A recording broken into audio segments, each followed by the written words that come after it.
Everybody? It's your boy Brandon Blakeney, aka Brandon Lee TV. Welcome back to the Live with Brandon Blakeney podcast. You know I have another banger for you today, so kick back, relax, and come take a ride with me. Now, it was a very emotional game between the Chicago Sky and the Indiana Fever, which we saw. Coach Christy sold her team at the end of that contest. Chicago just wanted it more. There's a lot of different adjustments we've been talking about how this team could improve and just put Caitlin Clark and this other young talent in a better situation to succeed.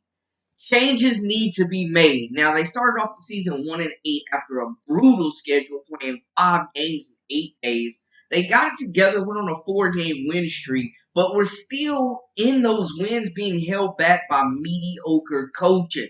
You got to call it out. The rotations are suspect. The offensive scheme is non-existent. What exactly is going on? I today want to talk about 3 changes that the Indiana Fever could make to not only put Caitlin Clark in a position to be a superstar, but also put this team in contention to be more competitive. Now, they're 7-11 right now. Still a chance to make the playoffs only halfway through the season, but I think they could easily have won 3 more games with these simple adjustments. And if they do make at least 2 of these 3 adjustments, I definitely see them in the WNBA playoffs. But before we get into all that, make sure y'all hit the subscribe button for all the latest and the greatest. Join our memberships. We got that exclusive content coming daily, weekly, whenever you need it. Now, let's get into it. You are now locked into the Live with Brandon Blakeney podcast. Here is your host, Brandon Blakeney. Move number 1. Kick Christy to the side, y'all. They got to fire Coach Christy Sides, man.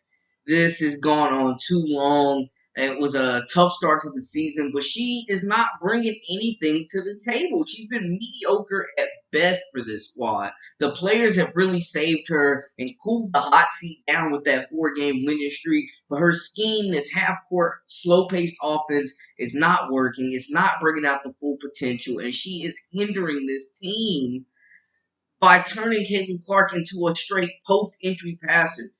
And then every time she starts cooking, Coach Sides is like, all right, time to bring Erica Wheeler in the game. Like, what in the hell is going on with that? What is up with that? You got Caitlin Clark out there putting in straight work, slicing and dicing, dishing that rock, got the offense humming. She's hitting threes, finding her rhythm. She's in good strides, and you turn the keys over to Erica Wheeler. The Sky go on a 9-0 run, no timeout is called. Your team is tired.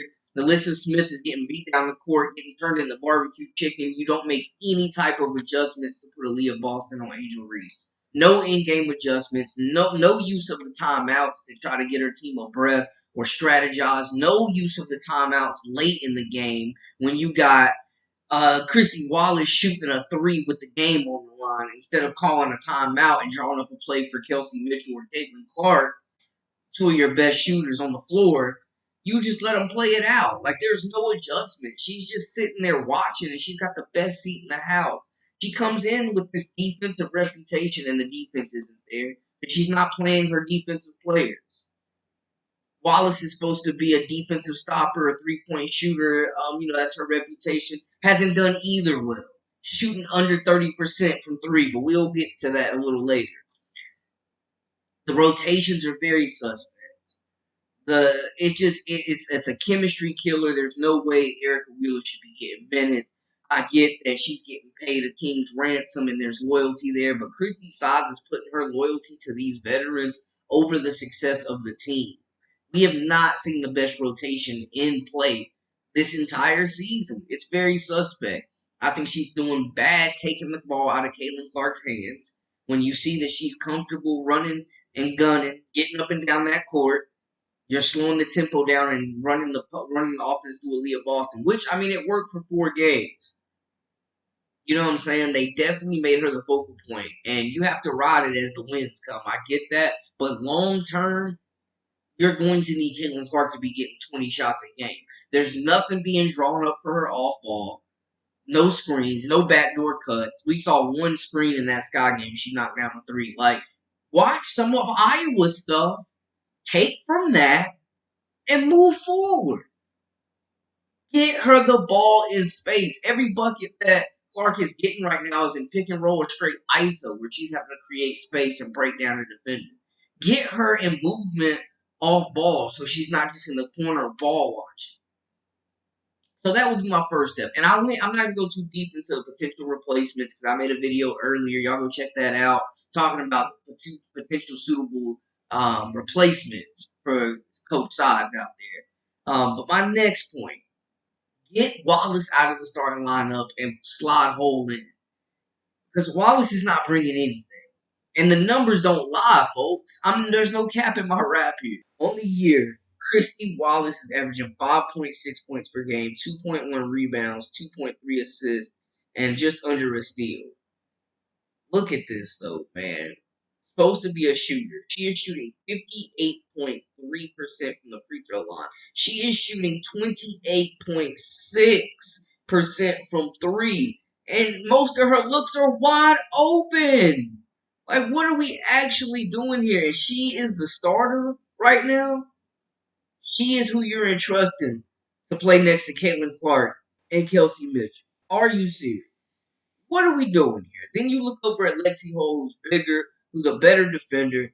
She's playing significantly less minutes, with 3.7 points per game, 1.3 rebounds, 0.6 assists. But the thing that sticks out to me about Hole, he is shooting a way more impressive, way more reliable 36.8% from the field from three, and she's shooting 75% from the free throw line. She is going to make those effort plays that Wallace will not. She is battling for those 50-50 balls. She brings immediate energy, immediate scoring punch, and I think she deserves an opportunity to get some starter minutes. I think that she has performed well when they've needed her to. And she's provided a spark whenever she's in the game. So I think that is a move. But you could also make that same argument for Teamy whenever she gets back healthy if they want to go big. Maybe Carly Samuels, or maybe Katie Lou Samuelson. She's been a reliable shooter as well. But these are all. I would rather see Celeste Taylor or Grace Berger in the starting lineup over Wallace. Wallace should not be in the league. Some of y'all were saying she should be bagging groceries like Kurt Warner was. I am in complete agreement with you. She should not be in the league. She is not good enough. She's not better than Deasia Fair. She's not better than Jalen Sherrod. She's not better than Mackenzie Holmes. Different position, I know, but just as a basketball player. Like, Wallace is bringing nothing to the table, just like Wheeler. Like, it's gross at this point. Move her out of the starting lineup and get some more production. Either you go big or make the simple adjustment of putting Lexi Holland, who's going to play with way more energy, make an impact on defense, who's going to knock down shots, who's going to be able to play fast with Caitlin, get up and down the court, space and pace. These are the type of players she needs around her to succeed and to play within a style that really, really is going to be most efficient in maxing out her potential. Get Wallace out of the lineup. Speaking of lineups, my last point. Stop giving minutes to Wallace, but also Wheeler. These vets need to be on the bench. Wheeler's not adding anything either. Getting paid over $220,000 to average 4.2 assists, or 4.2 points, 1.9 rebounds, 2.6 assists. She's bringing nothing to the table. And that's with her playing 17 minutes a game. And that's what we're getting out there. That's what we're seeing. I get there's loyalty. She's got the crazy paycheck. She's the vet. I get it. But these minutes would be very well better served elsewhere. These two players are ball stoppers. They're killing the chemistry. We saw Wallace out there missing layups, missing bunnies, missed a three. She shouldn't have been shooting the three in the corner anyway. Like, I get on that last possession, Clark was, double teamed. And that's when you call a timeout. And that's what a good coach would do. Call a timeout, regroup, and call an actual set. Put something in motion. Create an effective, a clean, high percentage shot with the game on the line. But no, that's not what was done.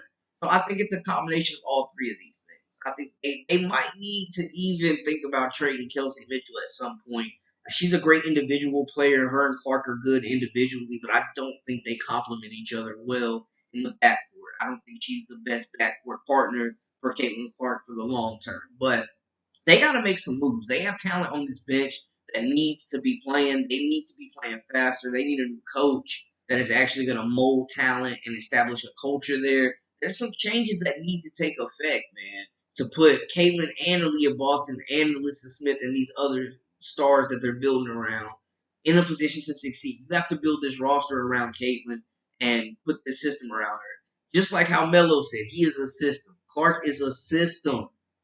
And you got to get with it. But they're definitely, hey, we'll see. It's going to be a lot to be told next offseason. They're going to choose between sides. If they're going to choose Boston, what play style. Because it seems like sides has already established that they're going to play at Aaliyah Boston's pace right now. So we'll see, man. You got the Showtime Lakers offense, the elite court vision distributor out here that wants to push the pace. Kelsey Mitchell can't catch the ball. Teammates aren't ready for passes at times, and they're trying to mold her into this half court just game manager, man. It's wicked out here. But y'all let me know, are there any other changes that y'all would like to be seen made? Holler at me in the comments. Let me know how y'all feel about the situation. That's a wrap for us. For all the latest and the greatest, I am Brandon Blakeney, a.k.a. Brandon Lee TV. Make sure to hit that subscribe button to stay up to date. Until next time, hey, we out.